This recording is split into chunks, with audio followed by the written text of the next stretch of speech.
Paz do Senhor.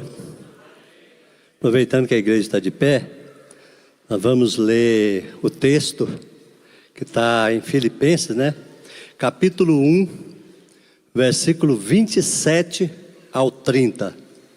O nosso tema hoje é vivendo tudo por Cristo. Sua vida será completa. Filipenses capítulo 1, do versículo 27 até o 30. Eu estou usando a versão Almeida atualizada. Vivei acima de tudo, por modo digno do Evangelho de Cristo, para que, ou indo ver-vos, ou estando ausente, ouça no tocante a vós outros, que estáis firmes em um só espírito, como em uma só alma, lutando juntos pela fé evangélica, e que em nada estáis intimidados pelo adversário, pois o que é para eles prova evidente perdição, é para vós outro de salvação, e isto da parte de Deus, porque vos foi concedida a graça de padecer por Cristo, e não somente de crerdes nele, pois tendes o mesmo combate que vistes em mim, e ainda agora ouvis que é o meu. Deus abençoe, os irmãos podem se assentar.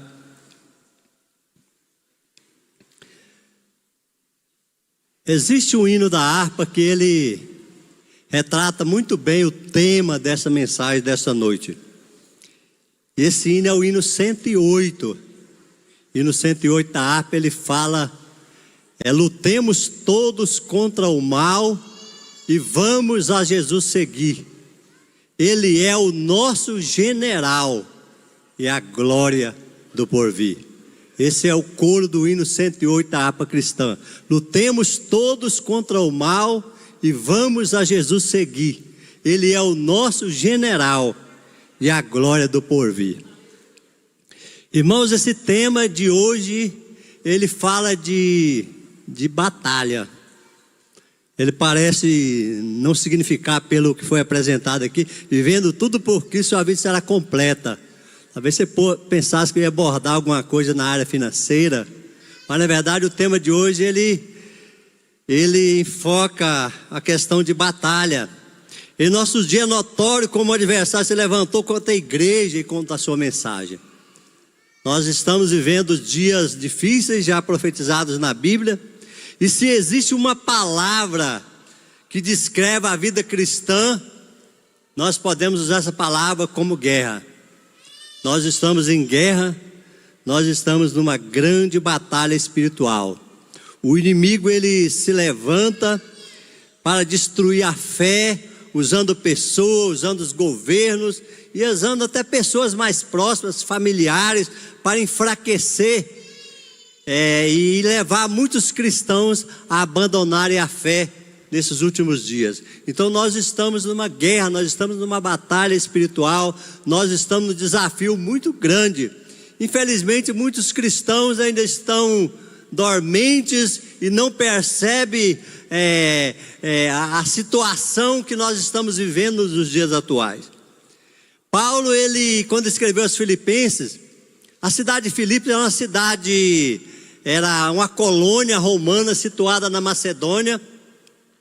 Foi ali onde Paulo fundou uma igreja, e Paulo estava preocupado com a situação espiritual dos irmãos de Filipos. Paulo, ele tem uma pessoa na Bíblia que identifica muito com a pessoa de Paulo. Eu quero sair desse texto e pular lá para Neemias, depois eu volto para cá de novo. Neemias, ele tem uma atitude bem parecida com a atitude de Paulo. Eu queria, antes de trabalhar nesse texto, eu queria ir lá para Neemias capítulo 4, versículo 7 ao 9.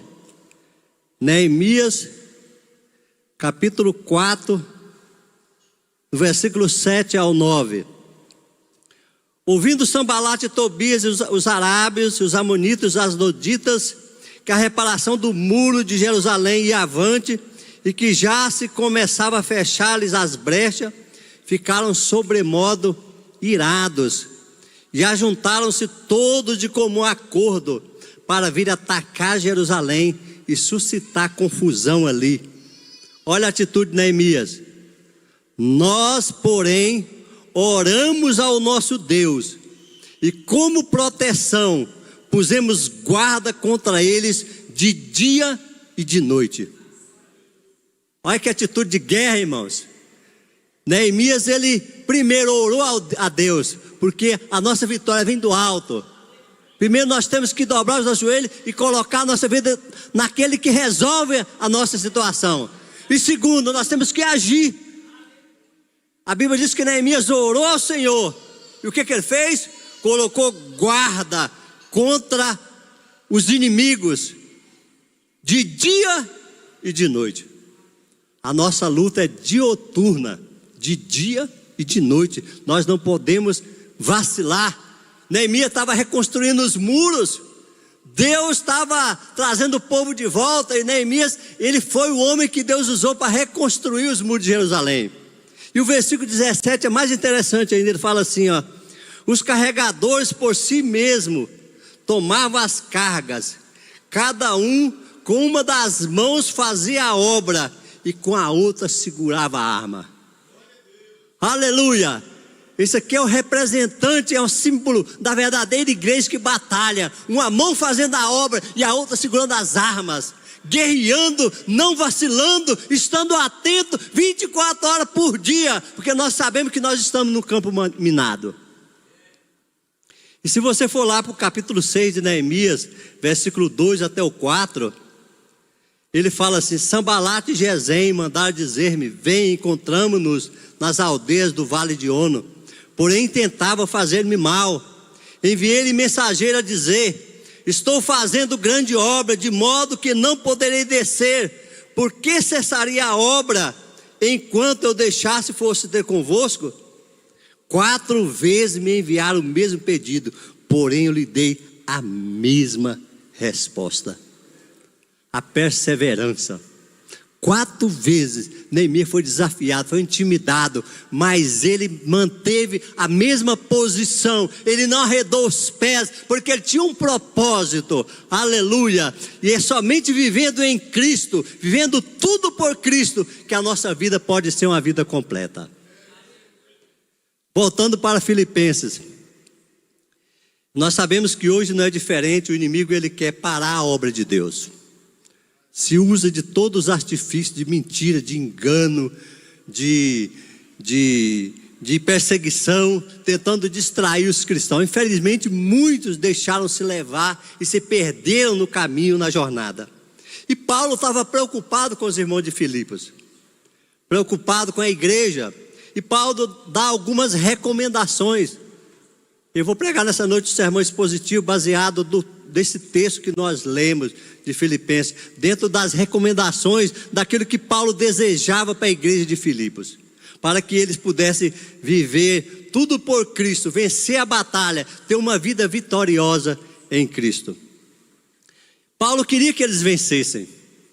E o primeiro conselho de Paulo é que eles deviam viver de modo digno do Evangelho de Cristo. Irmão, nós só vencemos a batalha se nós vivemos de modo digno do Evangelho de Cristo. Você pode ver no versículo, Paulo usa 2 expressões muito fortes. Quando ele começa no texto que nós lemos, na versão atualizada ele fala assim, ó: vivei acima de tudo. Na linguagem NVI, ele fala: não importa o que aconteça. Irmãos, a questão de nós vivermos em Cristo, de nós vivermos de modo digno do Evangelho de Cristo, não é uma condição, não é algo relativo. Paulo está deixando muito claro, quando ele fala acima de tudo, independente do que aconteça, não importa o que aconteça, pode chover de baixo para cima, de cima para baixo, nós temos que manter a mesma coerência, a mesma visão, o mesmo interesse de viver de modo digno do Evangelho de Cristo, se nós quisermos ter uma vida vitoriosa. Porque Cristo, quando ele veio aqui, ele não fingiu que veio dar a vida por nós. Ele não usou de leviandade. Em momento algum, ele usou de dois comportamentos. Em todo momento ele foi verdadeiro, ele foi fiel. Ele se entregou totalmente por nós. Diante de tantos escândalos, irmão, de tanta carência, há uma carência muito grande de cristão exemplar. Nós vivemos diante de muitos escândalos no nosso país, muitas questões que colocam em choque a fidelidade dos cristãos. Mas Paulo, ele queria na vida dos irmãos filipenses que houvesse coerência. Viver de modo digno do evangelho é viver de modo coerente. Em 1 Timóteo capítulo 4, versículo 12, Paulo fala o seguinte: seja exemplo na palavra, na conduta, no amor, na fé e na pureza. Paulo, ele estava orientando Timóteo a viver uma vida digna do evangelho de Cristo. E ele fala que uma das maneiras de viver digna era ser exemplo na palavra, não só na pregação, mas na vivência, ser fiel naquilo que se fala.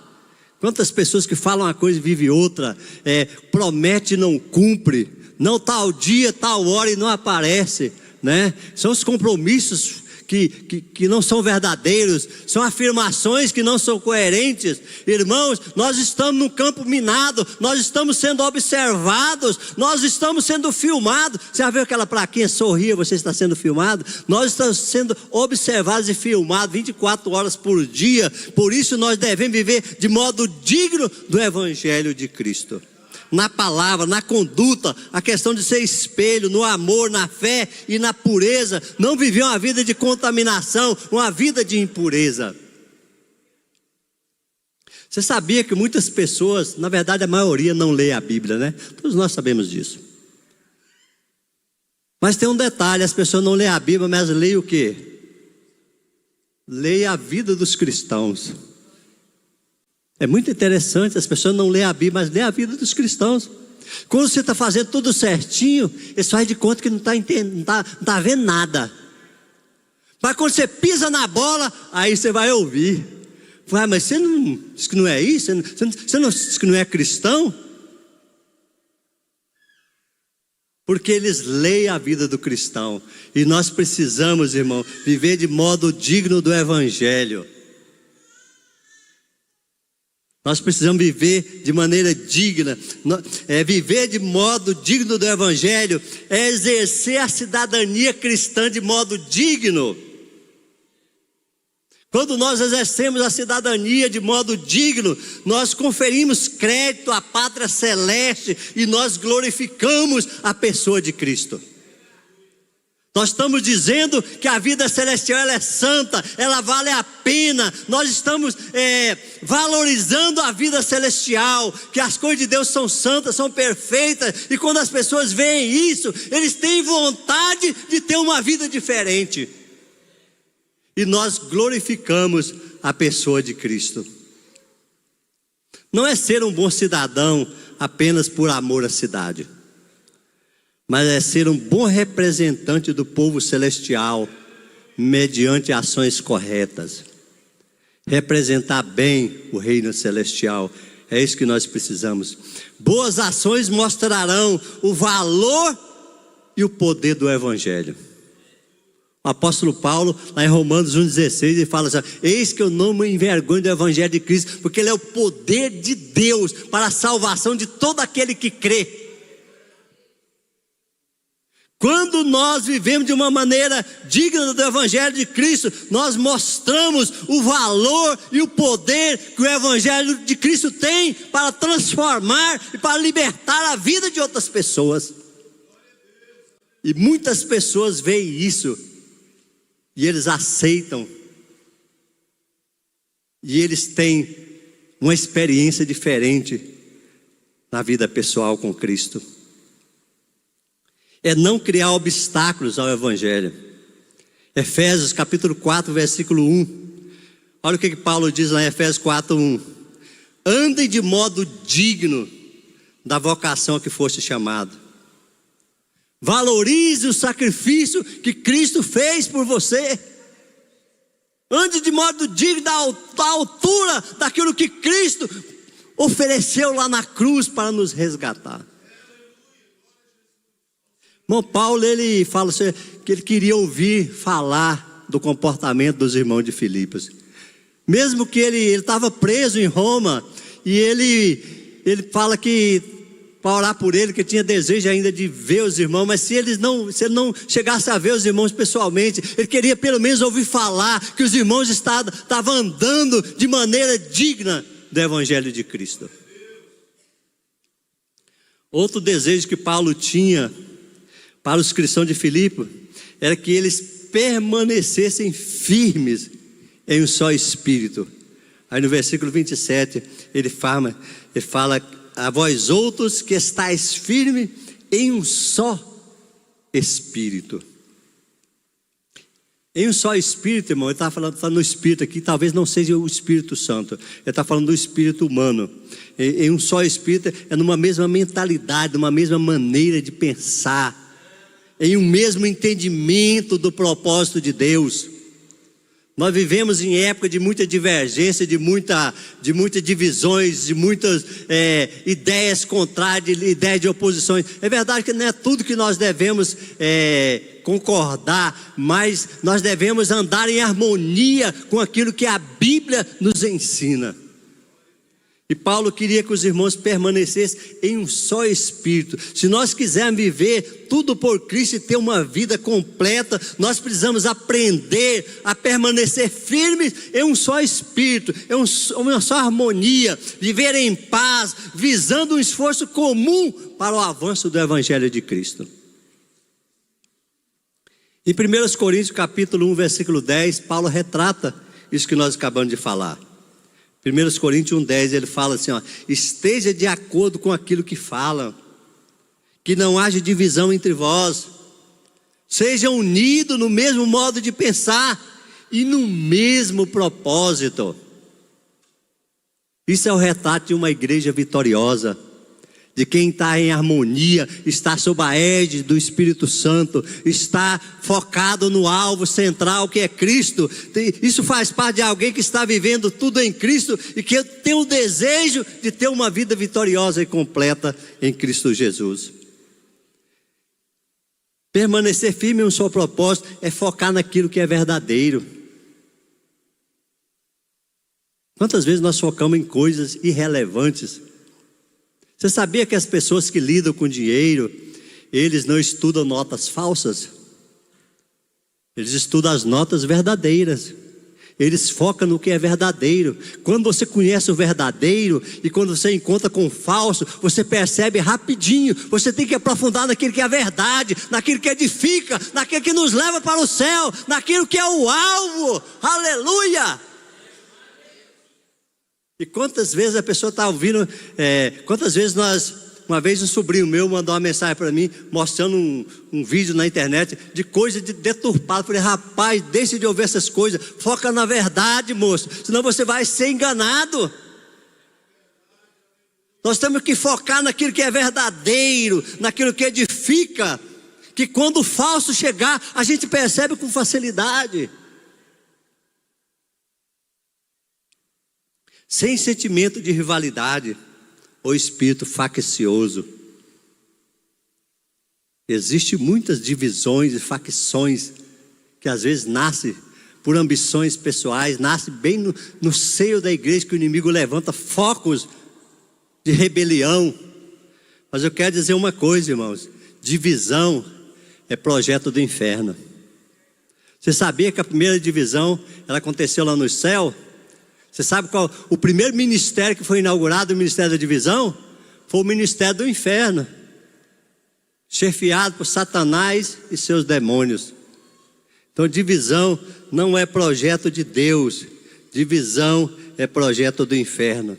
Paulo queria que os irmãos de Filipe permanecessem firmes em um só Espírito, para que pudesse viver tudo em Cristo e ter uma vida completa. Outro desejo que Paulo tinha, está ainda no versículo 27, que eles deveriam lutar juntos pela fé evangélica. Olha a palavra de luta aparecendo aí. Lutar, guerrear, em defesa da fé, lutando juntos pela fé evangélica. Paulo, ele dá a entender que é a questão da cooperação. Paulo, ele via a igreja de Cristo como uma equipe, como um time unido, um time focado no mesmo propósito, um time onde não tem cada grupo tem uma estrelinha, não. É um time único, onde a única estrela se chama Jesus Cristo. Um time focado no único general que é Jesus. Um time que está debaixo de um único comando que é Cristo. Lutando junto pela fé evangélica. Irmãos, eu descobri algumas passagens, né? E me chamou muita atenção. Êxodo capítulo 17, versículo 12. Essa questão de lutar junto. É interessante, Êxodo capítulo 17, versículo 12. Ora, as mãos de Moisés eram pesadas, por isso tomaram a pedra e a puseram por baixo dele, e ele nela se assentou. Então sustentava-lhe as mãos, um de um lado e o outro do outro, assim lhe ficaram as mãos firmes até o pôr do sol. Israel estava numa batalha contra os amalequitas, e de repente Josué estava no comando do exército, e Moisés levantou a mão, levantou o cajado, e quando Moisés levantava a mão, o povo de Israel vencia os amalequitas. Só que chegou um ponto que Moisés cansou e abaixou a mão. Quando Moisés abaixou a mão, os amalequitas começaram a prevalecer.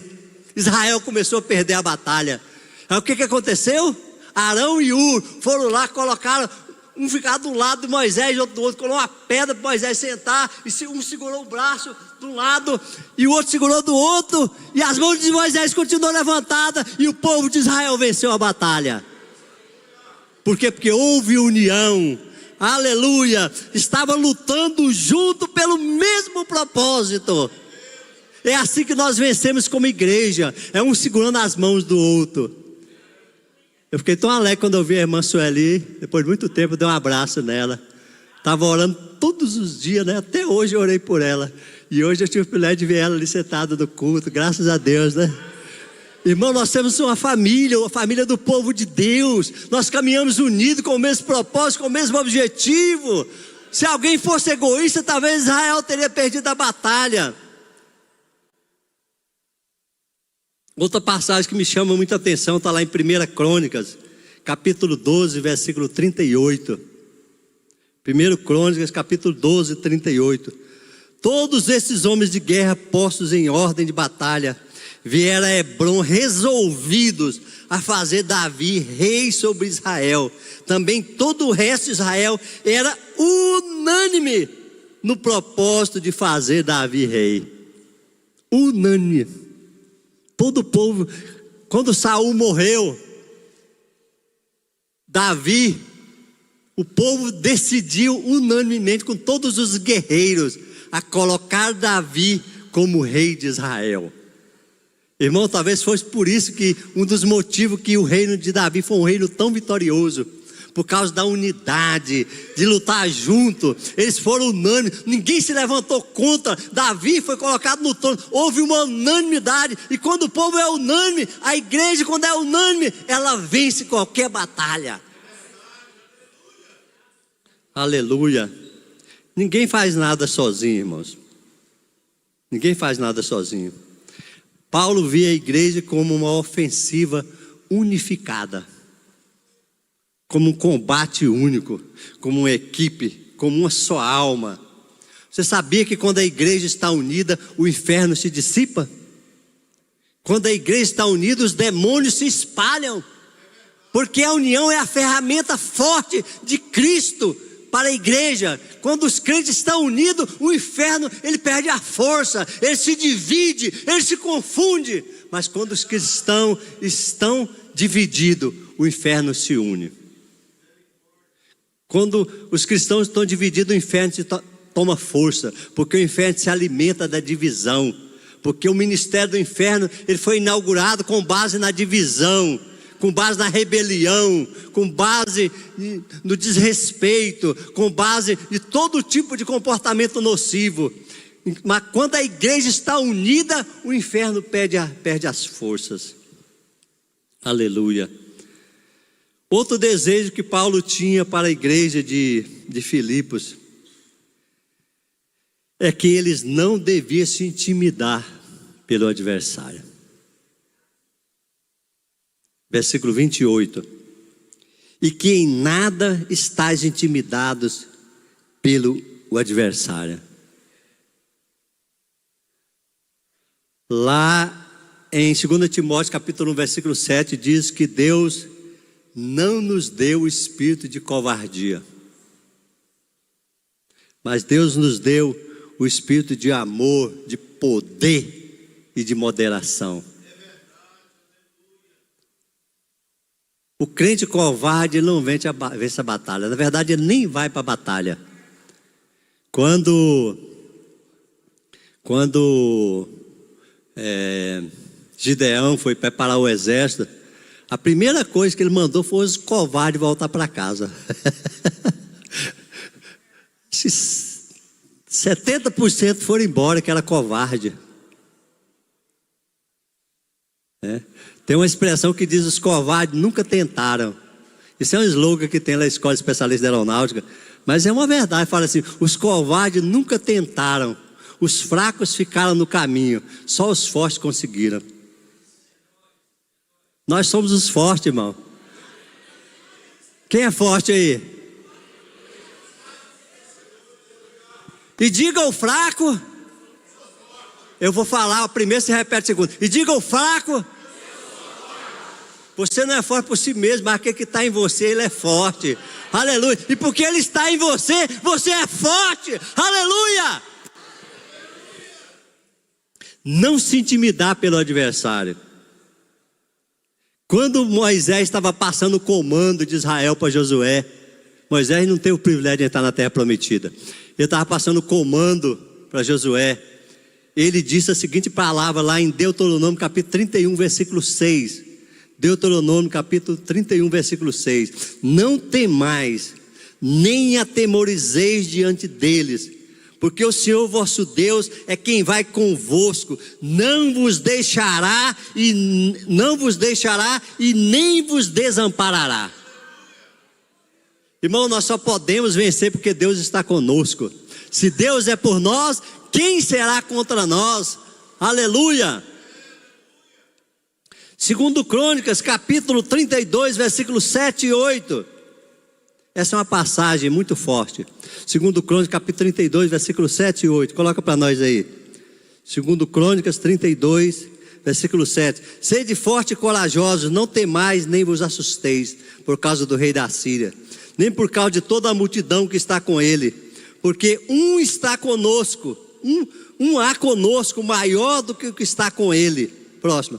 Com ele está o braço de carne, mas conosco o Senhor nosso Deus, para nos ajudar, para guerrear nossas guerras. O povo cobrou o ânimo com as palavras de Ezequias, rei de Judá. Irmãos, Samaria estava cercada. O exército da Síria cercou Samaria e começou a humilhar Ezequias e o povo de Israel. O rei da Síria mandou os comandantes dele para humilhar o povo de Israel. E começou a falar: por que você está acreditando nesse Deus? Qual foi o Deus que resistiu ao rei da Síria? E começou a citar o nome de países que a Síria tinha vencido: Amate, Fefavaim, Sefavaim, Egito. E foi falando aqueles nomes. O Deus de vocês, nenhum Deus venceu o rei da Síria. E falou um monte de absurdo e ofendeu o Deus de Israel. Depois ainda mandou uma carta de ofensa. Ezequias pegou aquela carta e rasgou as roupas, colocou cinza na cabeça, foi lá no altar e colocou a carta diante do Senhor. Ele não está afrontando a mim, ele está afrontando o Deus de Israel. Irmãos, naquela noite, a Bíblia diz que um anjo do Senhor se levantou e matou 185 mil soldados do exército da Síria. Um anjo só matou 185 mil. Sabe por quê, irmãos?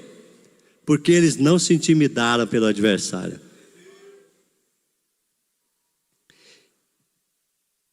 Em Mateus 16, versículo 18, diz que as portas do inferno não podem prevalecer contra a igreja de Cristo. A igreja de Cristo, ela é poderosa, não porque ela tem estratégia desse mundo, mas é por causa do seu comandante, que é o vencedor. É o Filho de Deus, é o Alfa, é o Ômega, é o princípio, é o fim, é o Todo-Poderoso, é o que nos comprou com seu próprio sangue. Ele disse: as portas do inferno não prevalecerão contra a minha igreja. Aleluia.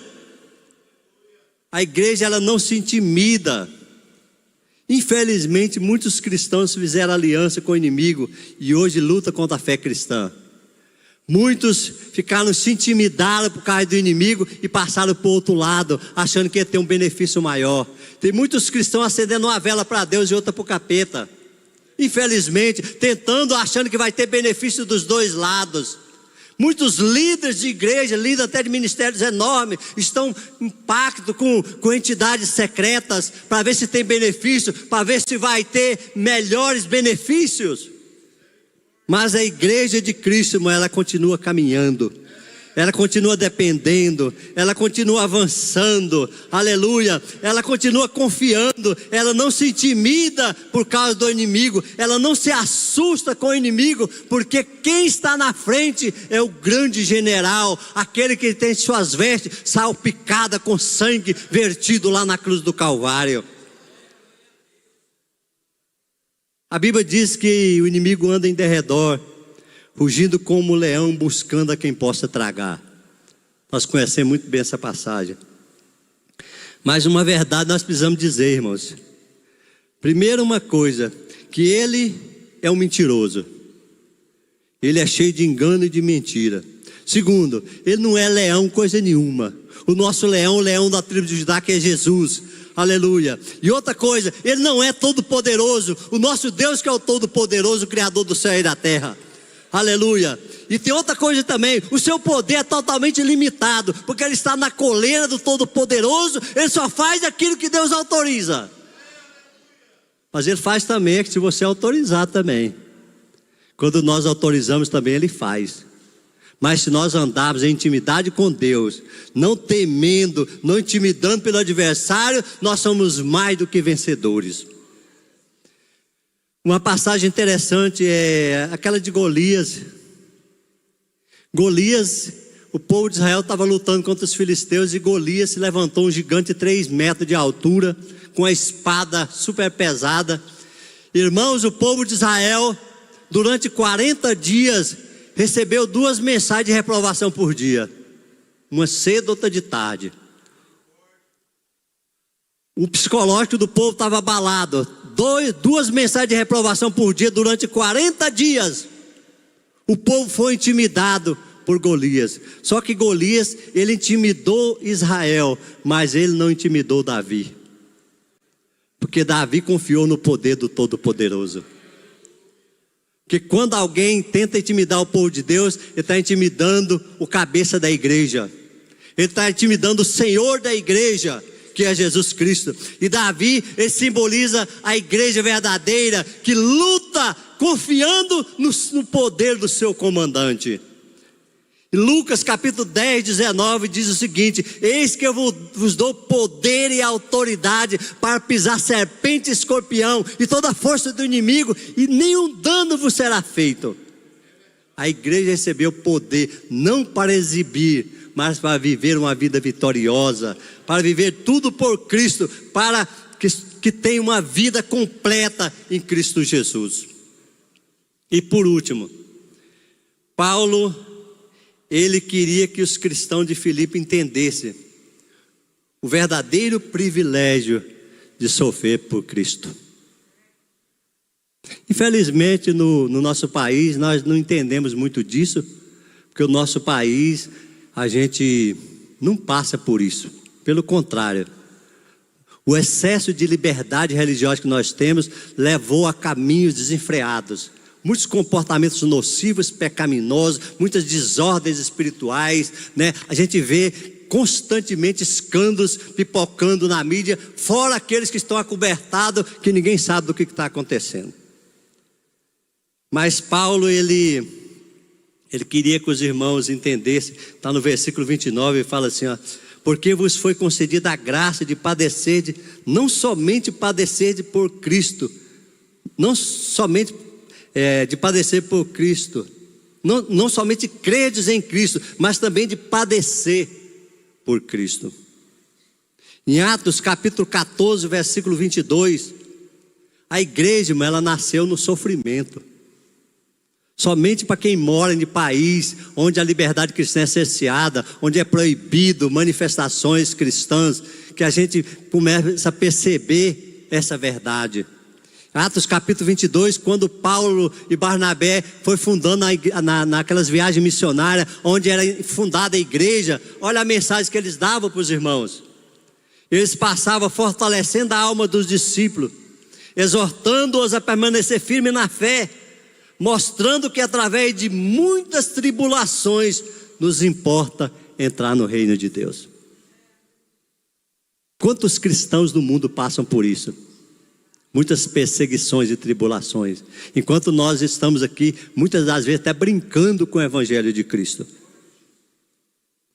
Mas a igreja, ela nasceu nesse propósito. Aí você pode falar assim: não, mas isso é Paulo, mas porque Paulo ele teve algo diferente. Não, irmão, então vamos lá, vamos ver o que Jesus falou então. Mateus capítulo 5, versículo 11. Jesus disse: não, vocês não vão acontecer nada com vocês não. É isso que Jesus falou? Bem-aventurados sois quando por minha causa vos injuriarem e perseguirem e mentirem e disserem todo mal contra vós. Regozijai-vos, que será grande o vosso galardão no céu. Mateus 10, 22, Jesus falando: sereis odiados de todo por causa do meu nome, aquele porém que perseverar até o fim será salvo. Mateus 10, 39, quem achar a sua vida perdê-la-á, mas quem perder a sua vida por minha causa, achá-la-á. Quem estiver preservando a sua vida e fugindo do compromisso de sofrer por Cristo, está correndo o risco de perder essa vida. Atos capítulo 5, versículo 41. E ele se retiraram do sinédrio, regozijando-se por terem sido considerado digno de sofrer afronta por causa do nome de Jesus. Então Paulo queria que os cristãos entendessem o verdadeiro sentido de sofrer pela causa de Cristo. Sofrer por Cristo, irmãos, é o privilégio de merecer o contra-ataque do mundo. É um favor concedido somente àqueles que creem em Cristo. Só vai sofrer por Cristo quem crê em Cristo. Quem não crê em Cristo não passa por isso não. É uma honra a mais que o Senhor nos concede. Sofrer por Cristo, o sofrimento em favor de Cristo faz com que o cristão faz com que o Senhor Jesus signifique mais para o crente.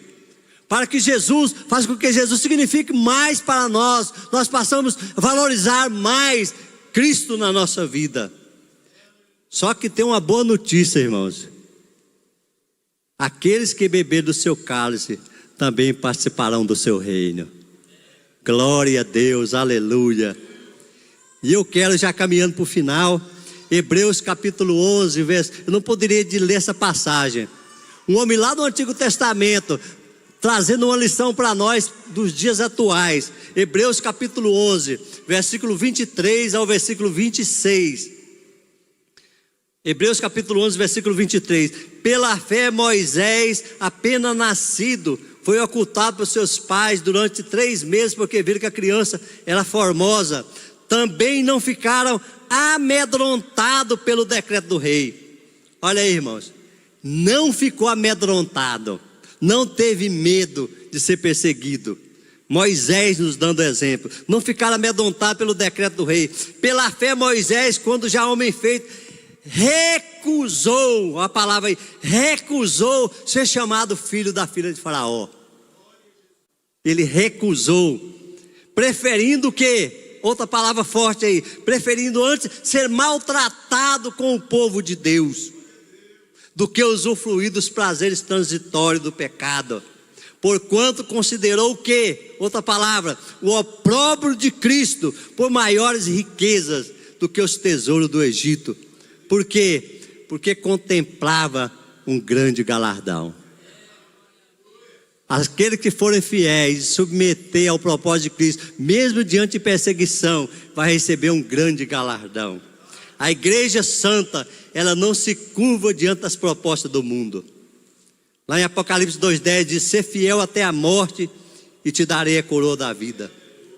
Infelizmente muitos estão dormindo e não têm discernimento dos tempos e das estações. Nós precisamos pedir a Deus que nos dê discernimento dos tempos e das estações. A igreja de Cristo, para que nós vivamos tudo por Cristo e que a nossa vida seja completa, nós precisamos avançar sempre e retroagir jamais. Tudo por Cristo e nada sem Ele. Sabe por quê? Porque Ele é o centro de tudo.